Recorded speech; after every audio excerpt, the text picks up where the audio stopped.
You've just landed Inside LaunchStreet, the innovation podcast, where we interview top innovators out there shaking things up so you can innovate and differentiate and get further, faster in this crazy, cluttered world.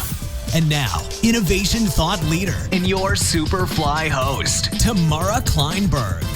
Grab your coffee, LaunchStreeters, because I have an interview for you today. Have you ever noticed how some entrepreneurs or intrapreneurs move seamlessly from in the trenches to a leadership role while others fall on their face? I've seen it time and time again, and I've always wondered why some make it and some don't. Well, frankly, I don't want to get in my own way as LaunchStreet grows, so this is actually kind of a deep concern of mine. So our guest, Les Trachtman, is what I would call a master entrepreneur, and we dig deep into that, the difference between founders and CEOs, the difference in skills, attitudes, and abilities, and how to not be your own worst enemy. Get out of your own way. So Les is the CEO of the Trachtman Group, focused on helping companies grow and scale, as well as managing director and majority investor in PureView, an early-stage company focused on disrupting the medical imaging business. He's got a lot of experience to pull from, and he's here sharing it with us on LaunchStreet. And of course, once you listen, go to the show notes for this podcast and download one of our LaunchStreeters' favorite secret sauce tools, how to get buy-in on your ideas. If you want to build a business, you've got to learn how to communicate all of those innovative ideas, and this video will help you do that. Now, on to the interview. Well, I am so excited for this conversation. Les, thank you for joining me today. My pleasure. So I want to start with asking you, because I think you have a really unique expertise. How did you get into this arena of, going from founder to CEO and that kind of transition and scaling and growing businesses? How did you become an expert in that? I became an expert the hard way by doing it and getting it wrong. It's always a good way to start. I was invited to become a CEO of a small company about 20 years ago, a little bit more than that. And I relished the idea of being a CEO, took it over from a founder, and began my career as a founder successor or second CEO. And again, had some bumps and bruises along the way, a few successes, and I'm still here living to talk about it. So I'm just curious, out of the gate, looking back, what is one of the biggest bumps and bruises that you got? Probably the biggest bump and bruise you can get is getting fired. I've been fired twice in this role, and the first time I got fired, I thought it was the end of my career. I thought I had failed, and it wasn't until a little bit later, like 24 hours later, that I realized that when you put yourself on the line to install change in an organization, potentially the person who you are changing from might not like that. And I'm assuming it's fair to say that that transition point from founder startup to having more of a business with a CEO is a huge change point. It is. It's an enormous change point. It's probably the biggest change that any founder could ever go through. It's kind of like, and I hate to use this analogy, but it's really true. It's kind of like giving up your child for adoption. You are handing off your baby to somebody else to raise it. So let me ask you this about it, because I think a lot of our listeners on LaunchStreet, and I know I've been through this, and you and I were talking offline about my husband and his work, and it is one of those things where, as the entrepreneur, you have all this drive and all this passion to build this business, but at some point, and maybe I'm saying this wrong, you get in the way or it grows past you. So my first question is, how do we know as entrepreneurs or founders when we get to that transition point where it's time to be a CEO or get a CEO? Yeah. So it comes up in a couple of different ways, but it typically happens when you are running so fast as an entrepreneur, as a founder, that you can't keep up. And what I mean by that is you realize that as a doer, which we all start out as doers when we found companies, as a doer, you're not making as big a difference as you'd like to in your company. There are more people in the company. They need help in terms of management. And there are other functions that are not getting done because you don't have the time to do them. And that's when you realize, okay, I've got to change. I'm no longer the individual contributor that I once was. Now I've got to take on some new skills. And do you think that those are skills that we have and need to engage? Are they skills we need to learn? Or are they skills we need to bring somebody else in for? Could be all of the above. We've got some success stories, and most people, when they look at founders, They have this starry-eyed view of who they are. And that's because they know the ones who are superstars. They know the Bill Gateses, the Michael Dells, and others who have made it. And those folks actually learned on the job, and they were able to scale themselves. But most of us more mere mortal human beings, we don't have those kind of skills. So we either have to learn very, very quickly, or we have to find somebody else to do it for us. Do you find that hard too? Because, I know as a small business owner, I know that I don't know everything on one hand or can't do everything. On the other hand, I'm like, oh my gosh, you want me to get out of the way of my own business? It's such a mind mess with you, It is. And I think what I found with founders who actually have scalable capabilities, they typically are the ones who say out loud often, I actually don't know how to do this. And when you finally admit that you don't know how to do it, then you've got the opportunity to learn. It's the ones who think they know everything that probably don't, that are the ones that are in trouble. Got it. So you can transition, but it's not maybe for us mere mortals the easiest things to do. What do you think, though, is the biggest difference between maybe what you're capable of or how you act as a founder versus what a CEO or even maybe even a president might bring to the table? Yeah, so we have this analogy that we use, which is the founder value ladder. And that's that you have to begin to climb that ladder. If you're truly going to move from being just a founder, which is a pretty magical thing to do, so I'm not degrading founders, but if you're going to grow up that ladder and become a true CEO, you've got to go from being an individual contributor to a manager, to a strategist, to an architect, and then potentially to an investor. And I don't mean an investor in other companies, but you've got to begin to think about allocating resources. And those are very different levels than most people are used to when they found a company. That's so interesting. It's funny. It reminds me of when I used to run this consulting firm. I was a VP, and I used to think as we grew, some people could stay with us and some people really weren't right anymore. And I used to think of it as people who are A players at one level on your team aren't necessarily A players at the next level. They tend to be B players there. That's not where they play well. You got to bring in some new people. Some people move forward, but I never really thought about it from, maybe it's selfish on my part. I never really thought about it from the founder leadership level, which is what I hear you saying. Yeah. So that's the place that we find most founders get stuck. Yeah. And it's the people issues associated with it. So think about it. When you're a founder, you start up, you're in a battle. You're in the trenches. You're usually competing against very well-heeled competitors doing things a little bit differently than you're doing them. And so the people that are in the foxholes with you become a very loyal bunch, and you become very loyal to them. And when your company grows and scales, you look at those people and you look at them as the loyal friends that they were to you. Yeah. Very hard to part with them, even if they're not the right people for the next level. Yeah. And you have to look at yourself, I guess, right? And ask that same question of, am I the right leader for the next level, or do I have a different role to play? You do. And that's a really hard thing to do.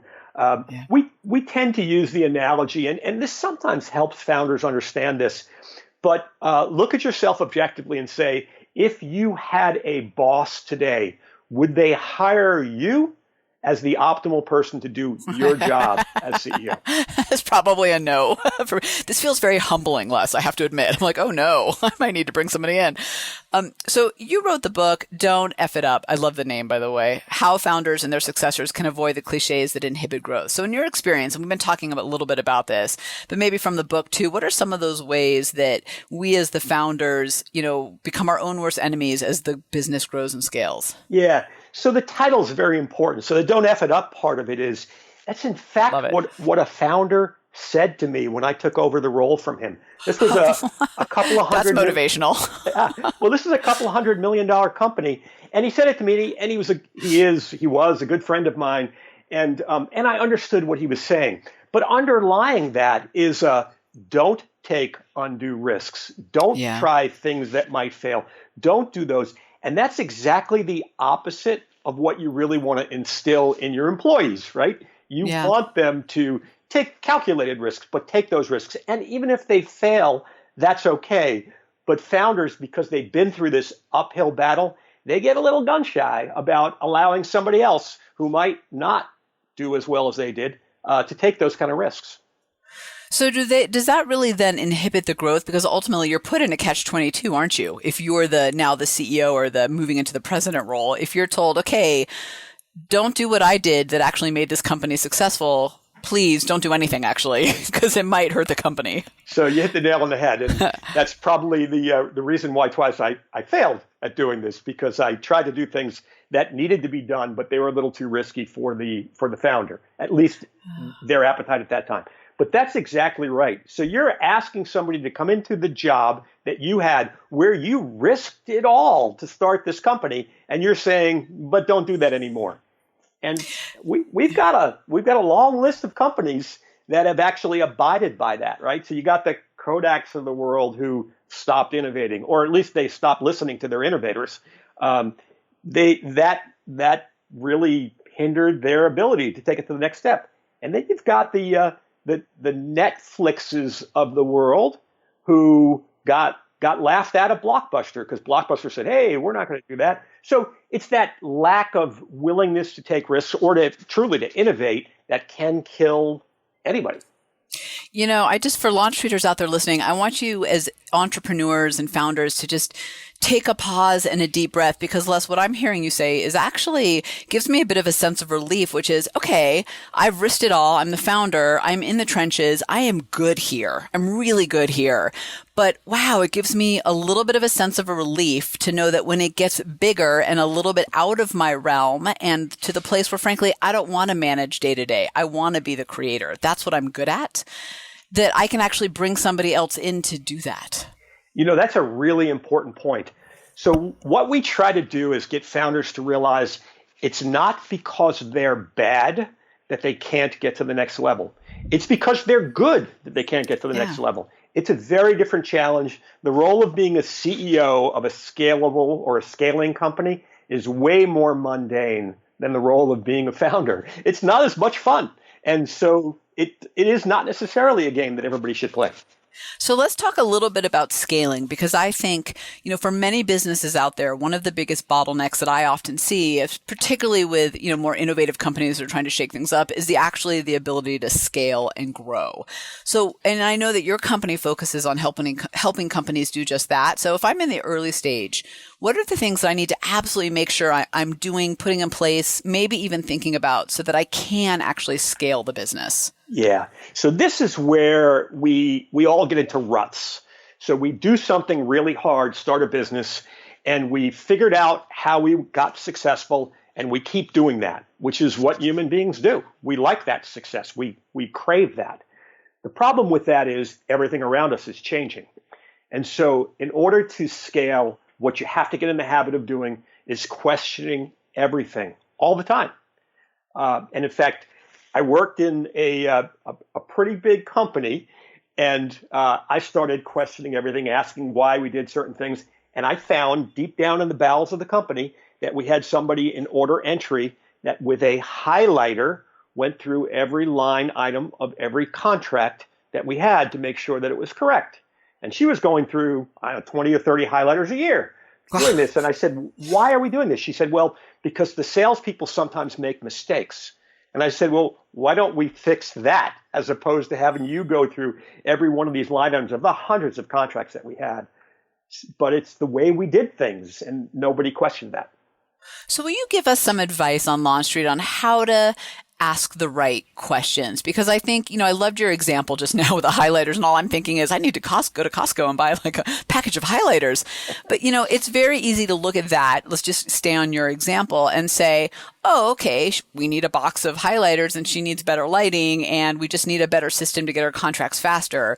With what you did was really actually think differently about the situation and say, how do we make the entire thing more efficient and better? So can you give us some examples or some advice? How do you do that?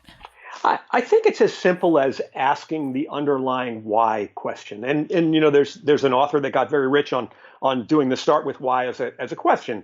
And it's because it's really, really relevant. It's when we stop asking those questions that we lose out. So I had a situation where I went into a meeting with a bunch of people in a company that was well established. I was the new CEO, went in and they brought in these reams of paper, colorful documents, 30 pages long, hand it to everybody, and everybody's in the meeting nodding their heads. And they were talking about, I think this was a professional services metric. And in the midst of all this, because I was okay with being naive and okay with not knowing the answers, I asked the question of whether this report indicated that things were going well or they were going poorly. And in unison, two different people in the meeting, one answered yes and one answered no. And so I knew there was a problem. But it's that willingness to be naive. I call it the Columbo approach, and I'm old enough to remember Columbo on TV, but he was that bumbling detective who had this very unassuming look, and he would ask questions that nobody else would ask, and he was able to get to the root of the crime by doing that. And it's the very same thing that you need to do in a company, is you just need to be willing to ask those naive questions, and you'd be surprised sometimes what answers you get. And do you think, as you know, whether it's a founder or really CEO at this point, that it is still your job to be the one digging deep across all those things? Because, in my head, I battle with dig and ask these questions and, hey, don't get too far in the trenches anymore. Don't be a micromanager. You know what I mean? Yeah, I think there's a difference between being a micromanager and asking people to think. And it may not be the founder or it may not be the CEO's job, but you need to instill in your company the fact that it's okay to ask those kind of questions. And it's okay to even turn up issues that are wrong. And it's okay to fail at trying new things.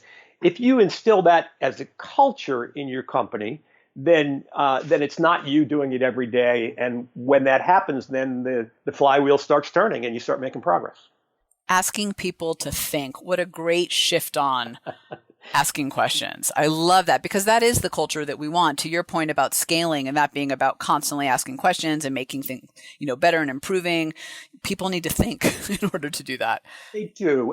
And you as a CEO or as a founder that's scaling into a CEO, you need to think about how do you step back and give your staff, your team, something that we call the commander's intent, which is a term that the military has used for a long time, but instill in them the idea that this is the direction that I want to go, but you have the right and responsibility to make decisions as to how to get there.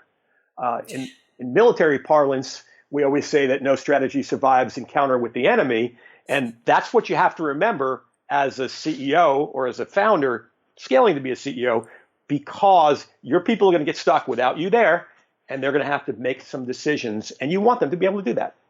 Well, I would hope that, my goal anyway as an entrepreneur is to have a business that runs without me. Because if I have to be there to make the money, then I can't scale.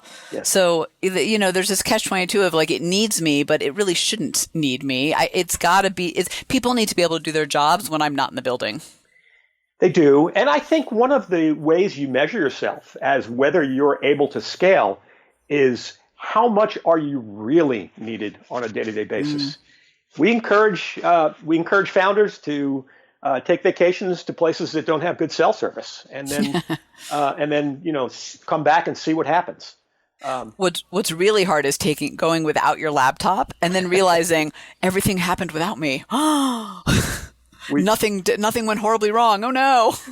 We've had I have a guy who's now a good friend of mine, a founder, a very good founder, and a very good CEO ultimately. But in his first endeavor, he couldn't figure out how to detach himself from the company. He was scared to death to take a vacation, and his wife badgered him to take a vacation. And ultimately, it was about a 15-person company. He actually took the whole company on vacation with him because he couldn't bear to lose them. I don't know. I think if that were my husband, I'd be like, no, not going to happen. I want my alone time. But this is really great advice. And what you're saying about no plan survives the field, or however you said it. Muhammad Ali has one of my favorite quotes, which is, everybody has a plan until you get punched in the face. That's exactly. Sorry, it's not Ali. I think that was actually Tyson, Mike Tyson. I might be getting my boxers wrong, but it's the same thing of hey, things never go as they are planned, right? They don't. And with technology today, we get in the habit of thinking we can control everything no matter what. But we have, and I wrote in my book, there's a great analogy of this commander's intent, of this idea of you're not going to be there, so you better give a really clear message. And and that was it at the Gettysburg battle, where there was some very clear distinctions given to one side versus the other, and we think actually that lack of distinction caused a change in the battle at Gettysburg, perhaps changing the entire war, perhaps changing the entire world, all based upon the inability to communicate in real time, so therefore having to give very clear direction. It just goes to show you how powerful communication is. And I really appreciate what you're saying about commander's intent. So LaunchStreeters out there, you don't even have to be a founder to take that advice about commander's intent and how you communicate with your people. If you lead anybody or you influence up or down, I think you can take that same approach and get a ton of value out of it. So Les, I want to ask you, because you talked about innovation a couple questions ago, where does innovation fit in today's business environment? I think innovation is critical, and I don't think that's a trite thing to say. The world is changing very, very quickly today, at least as quickly or more quickly than it ever has. So standing still is no longer an option for any business. You have to figure out how to get ahead of your competition. And if you don't, you will run the risk of being taken over by some other founder who figures it out, who becomes more innovative and a little quicker than you, and eat your lunch. Yeah, you're absolutely right. And thank you for being blunt about it. They will eat your lunch. So, you talked earlier a little bit about innovation, about getting people to think, which I think is a big part of that, because that means you're not just doing what, the A to B to C or what you're told, you're really thinking things through. Are there other things organizations should be thinking about when it comes to innovation and how to actually implement it? Well, so from an innovation point of view, you have to let people fail. And creating a culture where failure is good, not bad, is really one of the keys that we try to instill in our client companies. So from that point of view, that can't be lip service. So you've got to have a situation where if somebody intelligently tries something and fails, there needs to be a process in place for how they learn from that. We call it an after-action review. That comes from the Air Force, so we've got a lot of military analogies that we do. But you've got to learn from it. But in fact, the company or the organization as a whole has to be willing to celebrate failure as a step closer to what that next innovation is going to be. So let me ask you a question about that, because I agree with you wholeheartedly. And I hear that from leaders in organizations of all sizes, tiny to the, Fortune 500, Fortune 100. But I think that there's a fundamental challenge in implementing that, because at the end of the day, right, there are money, resources, promotions, et cetera, on the line. So how do you get them over that hurdle? Because to me, it's one of those things that I totally agree with. And when they get it, it works. I know it works, but it's hard to do. It's very hard to do. And it is one of those things that has to come from the top. Because if people don't think that the ultimate boss is bought into it, they're going to hide from it no matter what they do. So we try to encourage people to have a little fun with this and come up with rituals for celebrating failures. And we all do a pretty good job these days in celebrating success in companies. We have our little company outings, we have our little company get-togethers and give awards and all kinds of things like that. I encourage people to give awards for people that have failed, taken calculated risks but failed, and then talk about what it meant from a progress point of view with the company. We all remember the allegories, the stories about Thomas Edison, about how many times he failed before he succeeded. And if you can start, again, celebrating that, start getting that mentality throughout your organization, starting at the top, then what you'll find is that people say, I actually am encouraged to take risks. I'm encouraged to try things, and I'm encouraged to learn from my failures. I should have asked you this question as we dug into this. When you say failure, what is your definition of that? Or what are some examples of things that you would classify in this? Hey, we need to celebrate this. It's a failure, but we need to celebrate. Because I think that word also gets thrown around a lot and everybody has a different definition. It does. And for me, it's very clear is that the task that you are currently performing did not end up with the intended result. And there are some great stories in corporate America of not ending up with the intended result that ended up being terrific. And you may remember the 3M, the Post-it notes idea. So the I think it was a guy in this case who who invented Post-it notes, he actually tried to come up with a glue that was a glue that would stick forever. And in fact, he failed, to use that fail word, drastically, and instead came up with a glue that actually was really easy to peel off anytime and stayed there for a long time. So you could use it over and over again. And that was the history of Post-it notes. So failure is simply not intended outcome, but you never know what you can find from failure. Do you think that, when you position it as it's an outcome, right? It either worked or didn't work. And, I'm going to learn from it and either adjust or not adjust depending on the outcome. Do you then remove the word failure, or does that become this false sugarcoating of the situation? Yeah, I'm sort of I'll call a mature individual in business. I've been around for a long time. So it's hard for me to take the word failure and call it something else, because I think it's not honest from my point of view. But I think you just have to change the attributes of what happens, what are the consequences of failure, and go from there. One of the things I've seen, I'm sure you have, is it is oftentimes as, a company goes from entrepreneurial to more established, they tend to lose their ability to innovate, or they get past it because they get so focused on maybe processes. How do our listeners avoid that as they grow and scale? Well, you've got to actually have processes and procedures to enable, as you grow a company, you're going to have a lot of mere mortal human beings. I used that word before, but you're going to have them in your company, and you've got to build things that will enable them to be successful. But in order to keep innovating, what you have to do is you have to keep telling the story. The story of how your company was founded, for example, how somebody came up with a new approach, how you risked it all to make that happen. And you got to create these allegories that have to keep playing as that record in your company in order for people to get it. I don't think that you want to look to and some companies do this, where they establish a C-level executive who's in charge of innovation.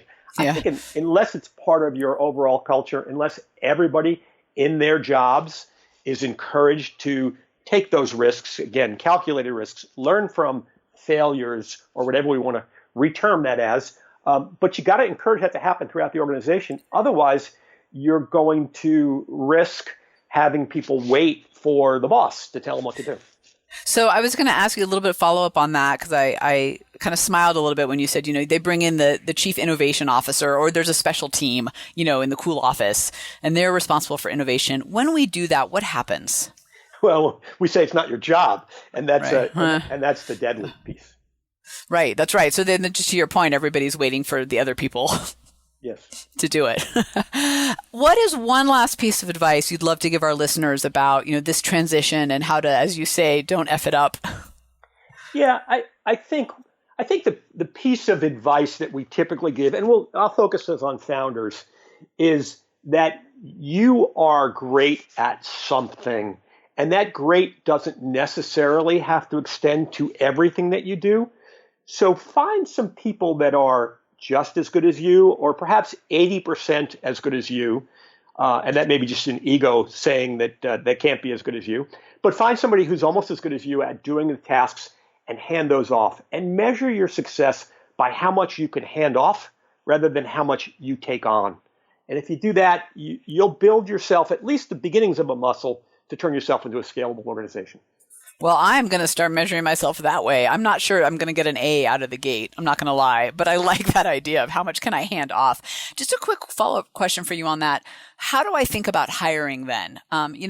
It's easy to hire people who are like you, right? Because you like them, they're fun, they're sociable. I mean, I know we don't need any more people like me in my team because we never get anything done. It would be ideas. So how do I think about, if I'm that founder, getting those people on board who are, the right people, but different than me, which may be hard?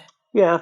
So you do have to get out of that box. Hiring people that are just like you becomes a very homogenous organization. And although that diversity word tends to be an HR term, diversity in thought and diversity in background is really, really important to coming up with innovation. So that's an important piece of it. But the idea that we instill, and actually I use it myself, is I tend to like to hire people that come from a different discipline than I do. So if I'm in the medical imaging business, I like to hire people that come from the record recording business and have them look at my business a little bit differently. What I find is then I don't have them stuck in the same rut. that I'm in. They approach things from a different point of view, and they have, assuming that they're intelligent and have the drive and the desire to get to the next level for themselves, you'll be surprised to find out how much they can bring to the organization and how much energy they have around what they're doing, because they're always learning. And in an organization, learning for most people is fun. Learning is invigorating, and learning is where you get your growth. Different disciplines. I like that. Les, I'd love to ask you kind of as we close up, because you have such an interesting and long background. Is that the right? Wise long background? Yes, wise. Wise. When you look at today's marketplace, the just business environment, which industries are you seeing massive change in or just upheaval? Well, obviously, anything that touches tech is really changing today. But I think the biggest innovation that we're seeing altogether, and it's whether you are a tech company yourself or whether you're simply just using tech in your business, which just about everybody is the structural move from computing in your office to computing in the cloud, or everywhere, as people like to say. So what we've got now is we've got an environment where you can reach your computing resources from wherever you are. And so companies who are nimble have people in the field, companies who have multiple locations, companies that operate in different geographies, all have the opportunity to share information in a way that's never been done before. And I think what you're seeing now is that's turning everything on its head. And those people who do that best, who have access to that information and who can do something with that information, take action with that information, are the ones that are changing everything. And that goes across the board. I mean, we joke about it, and they're in the news a lot lately, but Uber is one of those companies. That's just a taxi company. Yeah. But they've used technology to turn the world on its head. Well, and they're not even a taxi company at the end of the day, right? They're actually a platform to make those connections. They are. And we're taxis. I've always wanted to drive an Uber. I always thought that would be interesting to meet all those people who take your Uber. There are execs who do that just to get to meet people and learn their lessons. Well, there's a whole value there, isn't it? Which I'm sure we could have a whole nother podcast about is, eat your own dog food, be your customer. Otherwise, you really lose touch with what the marketplace wants from you. Absolutely. So this has been great, Les. Where can people go to connect with you, learn more, get your book? And we'll put the links in the show notes. Yep. The book can be obtained at almost any bookstore or certainly on Amazon. The name of the book is Don't F It Up. And if you just check it for the Don't F, I think you'll find it. They don't like the full name there on Amazon. Otherwise, you can find out more about what we do and get access to the book on my website, which is www.foundertransitions.com. Excellent. Les, thank you so much. This has been fantastic. Thanks for hanging out with us inside LaunchStreet. When you're ready to take your game to the next level, join the thousands of others that are upping their innovation edge on GoToLaunchStreet.com, the top online education resource and community platform for innovators looking to use innovation to get measurable results. Go to LaunchStreet.com.